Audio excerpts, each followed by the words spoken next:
Subject కి ఒక teacher ఉంటారు, అన్ని సబ్జెక్టులు నన్ను చదవమంటారు. ఇంత చిన్న బుర్రలో అన్ని ఎలా నింపాలి?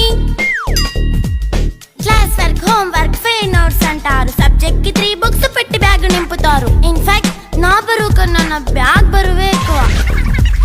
క్వశ్చన్లు, ఆన్సర్లు, సర్ప్రైజ్ టెస్టులు అన్ని దాటుకొని మళ్ళీ స్కూల్ వ్యాన్ ఎక్కేసి అమ్మయ్య ఇక ఇంటికి వచ్చేసామనుకుంటే మార్క్స్ తక్కువ వస్తే చెయ్యాలి అసైన్మెంట్. రిపోర్ట్ కార్డ్ చూపిస్తే ఇంట్లో ఉన్న పనిష్మెంట్. హోమ్ వర్క్ చేయమంటూ మమ్మీ చంపుతుంటుంది. ట్యూషన్ టైం అయిందని డాడీ తరుముతుంటాడు. డాన్స్ క్లాస్ కి వెళ్ళమని తాతయ్య తిడతాడు. స్నాక్స్ తిని వెళ్ళమని నాన్నమ్మ ఆపుతుంది. ఇక అన్నీ అయిపోయాక కాసేపు టీవీ చూద్దామంటే మమ్మీ ఎంట్రీ ఇచ్చింది. బెడ్ యొక్క మంది చిన్న నాప్ తీసేలోపు తెల్లారిపోయింది.